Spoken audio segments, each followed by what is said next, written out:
Welcome to the IpX True North Podcast, where we connect people, processes, and tools. I'm your host, Chris Anderson. Welcome to episode 4 of the IpX True North Podcast. Today, we're actually going to have a mailbag episode for the RISE initiative, where Staci Hegarty, the IpX Global Director of Equity and Inclusion, is going to answer some questions and comments that have been sent in by our audience, the listeners out there, and people in our network. Staci, excited to dive into this. I guess starting out, for people who might not know what RISE and DEI is, you want to do a high-level explanation of that for us? Okay, great. So RISE stands for Respect Through Inclusion, Service, and Equity. It is our diversity, equity, and inclusion platform here at IpX. We work with organizations who either are trying to become more diverse or are already diverse and need to do a better job of making their culture more inclusive and more equitable for their employees. The research shows that organizations that are more diverse and inclusive have better outcomes, and that goes directly to revenue and the bottom line. So there is a business case as well for diversity, equity, and inclusion in the workplace. Okay, awesome. And this is, I at least have been hearing more about these kind of topics. They're becoming more on the forefront, which I think is good, just to be able to grow together so we can then become more or have more equity and inclusion with that. But and a term you kind of hear and someone else is asking as well, could you explain a term that we hear a lot within this topic of privilege, the term privilege? Sure.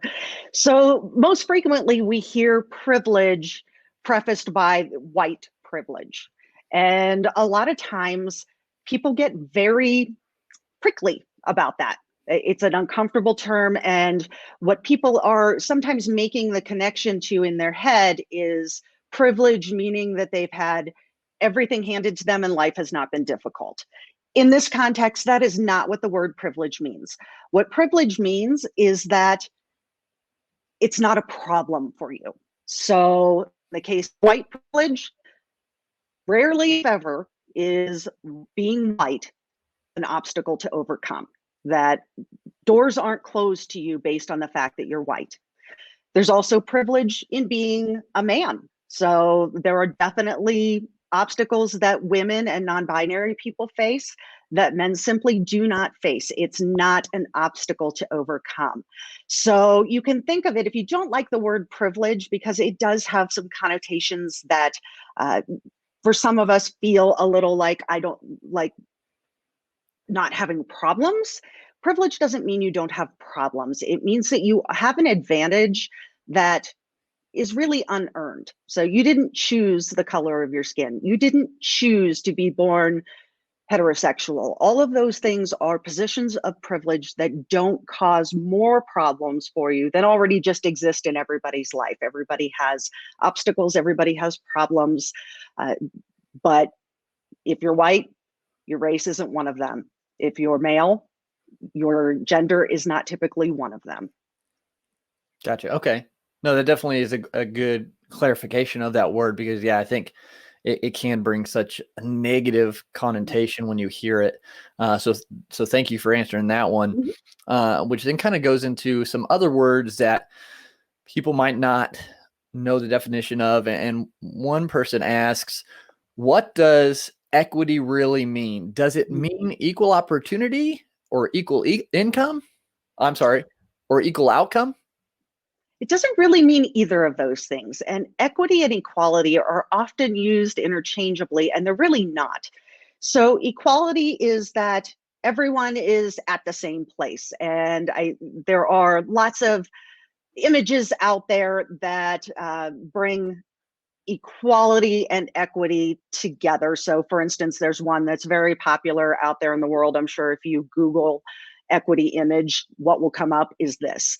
So it's a picture of 3 people of varying heights trying to watch a baseball game over a fence. The tallest person can see over the fence, so he can see the game. The other 2 people are shorter and can't see the game. So that's equality. That is, everybody is starting at the same place. So those 3 characters are standing on the same level ground. Equity is the other picture that's typically in this image, which is the tallest person still standing on the ground, the middle height person standing on a box that is tall enough to be able to get that person to see over the fence, and the shortest person in that picture is standing on the highest box. Those boxes are equity. So those are the ways that we can support people in ways that are helpful to them to be able to have a fighting chance, to have a fair opportunity. So I think of this a lot of times with disabilities. So if you are a person who uses a wheelchair to get around, and there are steps into your building. If it weren't for laws being passed that require accessible ramps, they would not have the same opportunity to work at that organization because they couldn't even get in the door. Does that make sense? Yeah. Okay. No, that does. And I think that's another good clarification of we all have differences, and being able to have the equity to kind of assist those who needs it when they're at a different position. Right. Okay. Awesome. And so with that, I know diversity is obviously a big topic within this. And we have someone ask, how do we build diversity efforts to become a sustainable and intrinsic environment to support diverse groups as outpopulation moves from a white majority? As our population moves from a white majority to a diverse majority? So this is a complicated question. So I'm going to kind of answer it backwards. What it appears is that by 2045, the United States will no longer be a white majority. We will be a minority majority. So I think the kindergarten class of 2019 is the first class of public school students where white students were no longer the majority. I think that number was 49.7%, so just barely under 50%. But our population is changing. Our cultures will become more diverse simply because of the people who are here. Now, diversity is only the first step. So first of all, making sure that you are aware of the way our population is changing. I think that's something that companies aren't always aware of, and they're not always ready to understand what that means.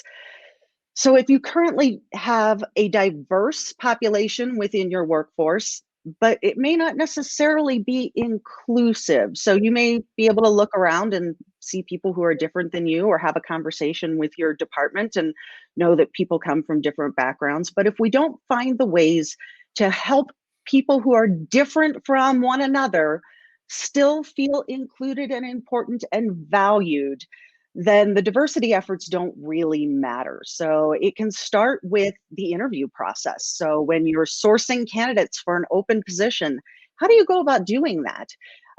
We all have biases, and maybe a name pops up in a resume that you're not sure you can pronounce.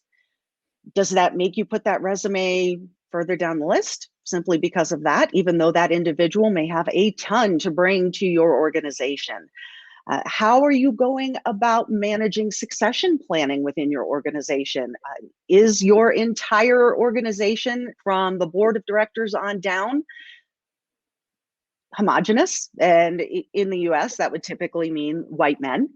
How do you get more diversity into those roles of authority and power and decision making? It starts with succession planning for people who are just entering into your organization that may not be in a management role, or may not be the most obvious choice, perhaps, for being considered for promotion and for growth within the organization. We tend to hire ourselves. It's not necessarily something that people do on purpose, but when we sit across the desk with somebody who thinks like us, laughs at our jokes, sounds like us, maybe you've got a college in common, it feels comfortable. And our brains kind of trick us into, this is the absolute best person for the job, because we like ourselves, hopefully. And when we see ourselves reflected back to us, we like that. And that's not always the greatest way to staff your organization, especially if you're wanting to have diverse voices being heard. Okay. And that kind of, it goes in that next question we have, but about just the American dream. And so it says diversity started out as a beautiful idea. Include everyone in the American dream, treat everyone with equal respect and kindness. Diversity has become a twisted concept to fracture the American society. So that was a statement. How could you speak towards that? So I think this is not an unusual feeling for people to have, especially right now. I don't think you can turn on the news. I don't think you can look at social media without feeling like, oh my gosh, we are so broken as a society and we're so split and fractured. So the reality is the American dream, and I'm not 100% sure the context of the American dream in this statement, so I'm going to make a sweeping generalization. I would assume that this person is talking about the idea of being able to live your life in the way that you see fit, having the opportunity for education, the opportunity to buy a house, the opportunity to marry the person that you love and perhaps have a family, whatever that looks like for people. And I love that dream. However, that's not where we are. Mm. Um, so many of so many of our fellow citizens have had to rely on laws being passed in order to have access to that American dream. It wasn't until 1920 that women had the right to vote, and that was not all women. There were states that were able to pass laws that prohibited Black women from voting. It wasn't until 1965 that truly all women had the opportunity to vote. That got rid of poll taxes. It got rid of literacy testing as part of your requirement to be allowed to vote. It wasn't until 5 or 6 years ago that gay people were able to marry. There were states where it was legal, but if you moved to another state where gay marriage was not legal, you were no longer married. You no longer had those rights. We are still looking at the military for issues with treating everyone equally. Laws have to be passed. Some laws are being passed that discriminate against, for instance, transgender military members. Some of us are old enough to remember "Don't ask, don't tell," that it's okay if you're gay. We won't ask you, but don't tell us because we don't want to know. So the American dream has not been within reach for a lot of people in our country. And I understand where this person's coming from with the initial statement of diversity is a beautiful idea. And I think in our day-to-day lives, for a lot of Americans who are part of a majority group, that we can walk through our lives day to day and never think about it. We never think about what someone else's experience is like. And it's very easy to assume that someone else is having the same experience that you're having when that's not the case. I mean, even if we look at redlining, which meant that Black Americans were not able to get mortgages.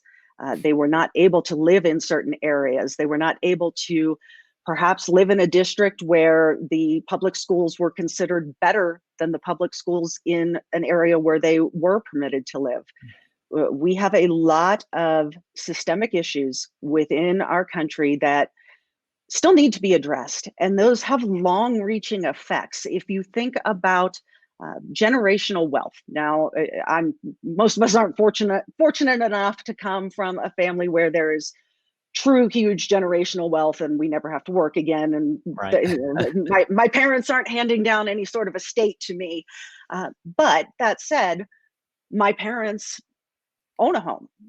There is equity in their home. So that does provide generational wealth that many Americans were prohibited from having due to our laws.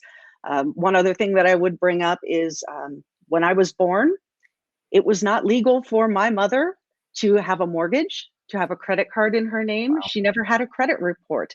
So our past is not that far behind us. And when you are a person who is protected by laws that had to be passed in order to protect your humanity, it's a very nerve-wracking experience. Yeah. Wow. Yeah. And what you said about our past not being that far behind us is kind of a real eye opener. Like Mhm. you can stay blind to things and not really see what's going on or what's happening to other people. And it's really, it's hard to take in everything that, because we are, I Yeah. mean, coming from as a white male, like, so, and so bringing us into the kind of the next section of questions, about racism and that Mm. big part, conversations going on in the world. So this first question, how can someone have utter contempt for an entire race or believe that certain groups are inferior to others? I wish I knew the answer to that question. Right. I really do, Yep. because I think we could solve a lot of our problems if we could get to the root of that. Yeah. Um, it is so ingrained in our history. It starts hundreds of years ago, and it's not a uniquely American issue either. And I do Right. want to make sure that that's understood, that uh, racism is deep in our roots, and that means we need to be very active and very intentional about the way that we root that out and the way that we address it within ourselves. Mm, yeah, that's a good point. And it's, yeah, and you make a good statement. That It's not just in the US, but, and it's like, when you think about that, and it's not racist or it's not a race, but even like millennials, like groupings Mhm. like that, you could Mhm. still have people have contempt for millennials and they group everyone. I'm a millennial. That's why I say that. They group everyone in that. And it's the same thing. And we, so many different kind of labels that can have people have contempt for just because of X, Y, and Z. And that's a sad realization to make. And I think it's a human response in some ways. It's not the Mm, right response, right. but it is the human response. I liken it to when I was pregnant and my partner and I were considering names for our daughter. What were we going to name her? Well, we went through a list of names, and oftentimes we were met with the other person saying, "Oh, I don't like that name. I don't like that name because I knew someone with that name and she Yep. was a horrible person." So, so everybody with that name brings up negative feelings, and that's kind of a silly example, but when it's so baked into everything that we do, Yep. it's hard to overcome those things, and we have to be very mindful of our unconscious bias. For sure. Yeah. And so this next person, they said, I am not racist. I don't see color. Why Mhm. are people saying that not seeing color is racist? Okay.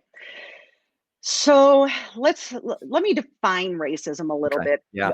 in this. So racism, as a term used in DEI, has to do with a power advantage. So Okay. in the United States, being white is a power advantage.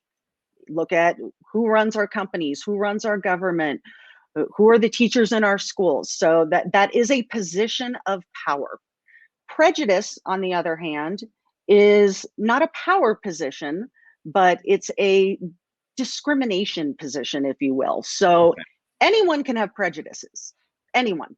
And again, I can go back to the conversation about naming my daughter, Yeah. that there's prejudice against certain names, or prejudice against people who have a southern accent, or prejudice against people who are a member of particular churches. That all exists, but that's not the same thing as racism, because there's not Okay. necessarily power tied up in that. Now, the piece about being colorblind.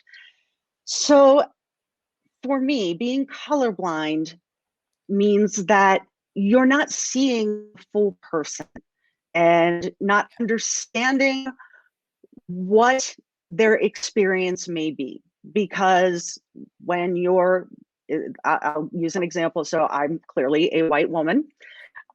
My Black women friends have struggles that I truly have never experienced. My Black male friends also have similar experiences. I used to own restaurants a long time ago, and our executive chef was a Black man. he drove a Mercedes. And one day we were going to pick something up for the restaurant. And he said, I hope you're ready to get pulled over. And I kind of laughed and went, what are you talking about? And he said, no, seriously, we'll be pulled over. I get pulled over all the time, especially if I happen to have a white woman in the car. Sure enough, we got pulled over.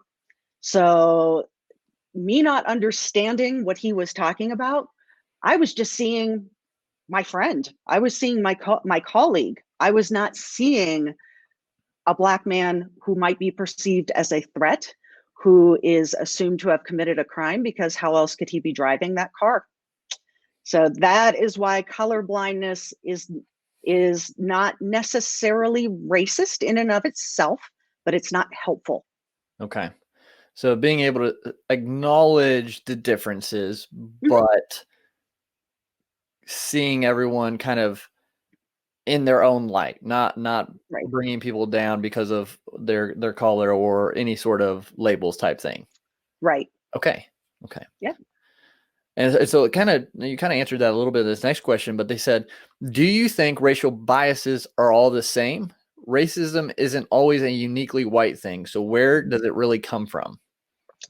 So I think that has to do with what I was describing earlier about racism being from a position of power, prejudice being from a position of, lack of a better word, dislike. Yeah. So yeah, absolutely. People of color can dislike other people of color. They can dislike white people. Gay men can dislike lesbians. There's a lot of those kinds of things that go on within groups and with individuals, but racism is truly about power. Okay. So do you think, so it where does it really come from? Do you think that comes from like fearing someone having power over us? I think there's a piece of that. Okay. I do think that for the most part, racism in the US is so deeply rooted in our laws, in our history, that the people who have always been in power create the laws, they create the culture. And when you are looking at how we treat minority populations and have treated minority populations, it's hard to say where it started, but we all know it's there.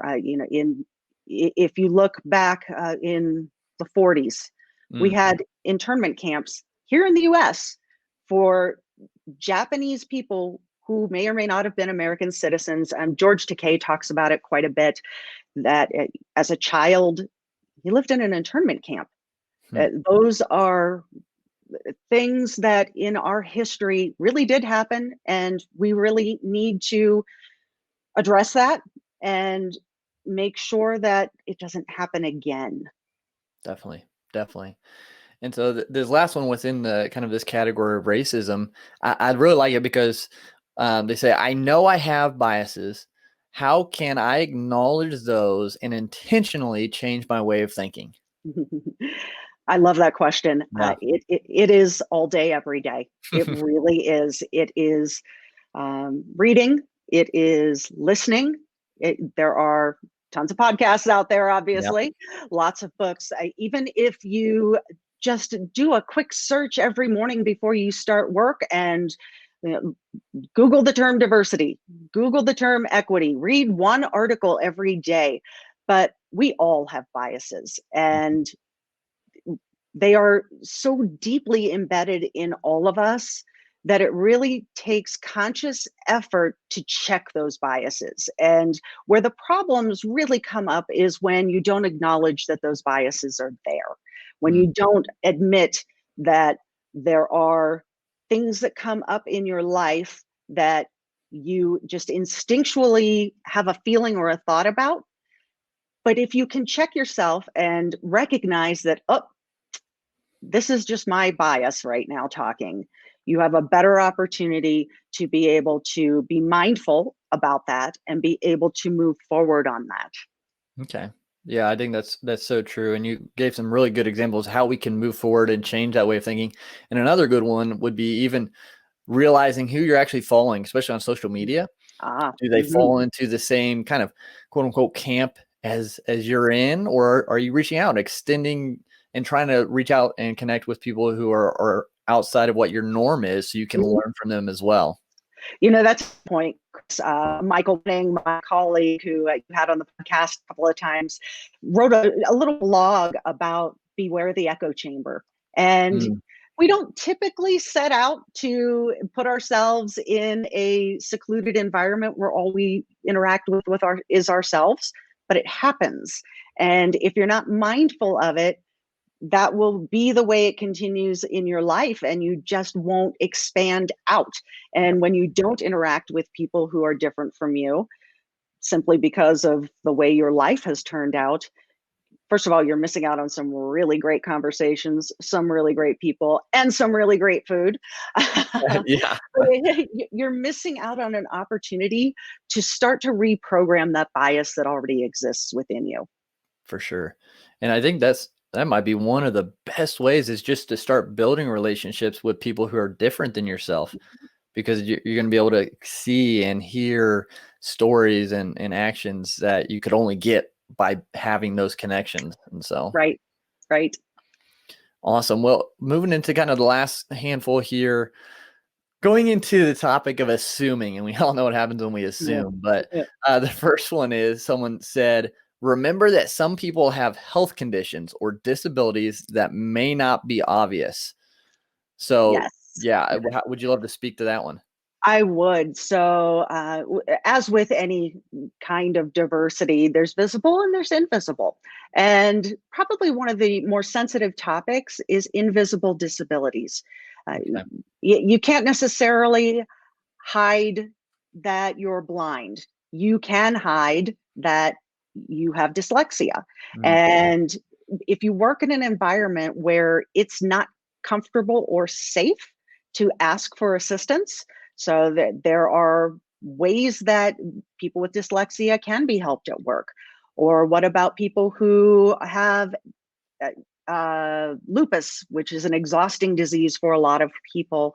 Uh, when you have an environment in your workplace where you can't talk about those things, particularly with your manager, what they're seeing is a lack of performance. They're mm, not seeing the ways that your disability is adding to that. So, sure, we can build accessible buildings for people who use wheelchairs or walkers or things like that. But can we build a scheduling system for people who suffer from lupus and the mornings are really rough and maybe they don't feel great until about noon? So, can we find a different way of scheduling so that they can be at their peak selves when they're at work? Um, it's also something to keep in mind when you're planning events at work. If you've got folks that have diabetes, or even something as simple as gluten intolerance, or I'm vegetarian, so dinner at a steakhouse is not a great incentive for me. But yeah. luckily, I work at a place where everyone knows that I'm vegetarian, and they always make sure if we're going to dinner somewhere or having a meeting that I have options. But people can be excluded in those ways. And assuming that someone is turning down the monthly birthday cake because they are antisocial may not be the correct assumption to draw. No, that's a good point. And so I'm curious with that. So maybe people don't feel comfortable sharing that. So is Mhm. it appropriate for management, for people in a different position, or even people who work aside? Is it okay for them to ask, "Hey, I saw you didn't eat the cake. Like, is there something the matter with the cake? Can you have?" Is that okay to ask questions like that? I wouldn't, Okay. just because it may be a matter of maybe somebody's just trying to lose a little weight and they don't really want to talk about it, or it could be any number of things. The important thing is to make sure that you have an open enough environment in your workplace Hmm. that people who need accommodations or need something a little bit different feel comfortable saying that, and that there Okay. won't be retribution, or that they won't be mocked, or that they won't be disbelieved. I think that's probably one of the biggest issues for people with invisible disabilities, is that people don't necessarily believe them sometimes. Mm, And that's a hard thing to have to explain to someone. Of course, we do have laws in place to help protect people and to help make sure that they get the support that they need. But that's often uncomfortable as well, because that responsibility falls on the employee to go to HR and say, hey, I need an ADA accommodation. What do I need to do? Sometimes it just feels more comfortable to just not say anything at all, because it just seems like too much. gotcha. Okay. And so with that, this next comment kind of falls in the same, but not health condition. So don't assume that everyone is heterosexual, even if they Ah, seem like it. yep. So I think for many LGBTQ people, being able to code switch and to not be perceived as gay uh, is a skill that they learned a very long time ago, usually growing up. Hopefully the world's changing a bit, but it has not entirely changed. So really, I think the best advice I can give to everybody is don't assume anything about anybody. Just because you think you don't know. Right. So you may be talking to someone who is lesbian, or someone who is transgender, or someone who is intersex. You can't know those things. It's not really your business in a lot of ways. But if you treat everyone as if they weren't heterosexual, you'll probably have a much nicer time of it. Gotcha. So that kind of leads us into the last question for this mailbag. I look white, but I'm actually biracial. It Mhm. hurts when people assume I am white and say something biased or offensive about Mexicans. I am half white, half Mexican. Why do people just assume these things? Ah, our brains are not nice to us sometimes. We think we know so much, but we don't. So it is entirely possible that you are looking at a woman who has blonde hair and white skin, and you just assume that she is white. Hmm. She's not. And this also shows a little bit of what can happen in a very homogenous population. So, in a room full of white people, my biracial friend is being read as white, and someone feels comfortable saying something that is offensive, that is prejudiced. And now what happens? Do the other white people in the room speak up and say something?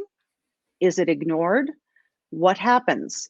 So the person that makes the statement to the biracial person maybe gets called out by the biracial person, and they say, hey, not okay, I'm Mexican too. Then it turns into kind of hollow apologies, and Mm, it changes the relationship forever, yeah. because now the person who said the offensive thing has shown what they really think of a particular population, in this case, Mexican population.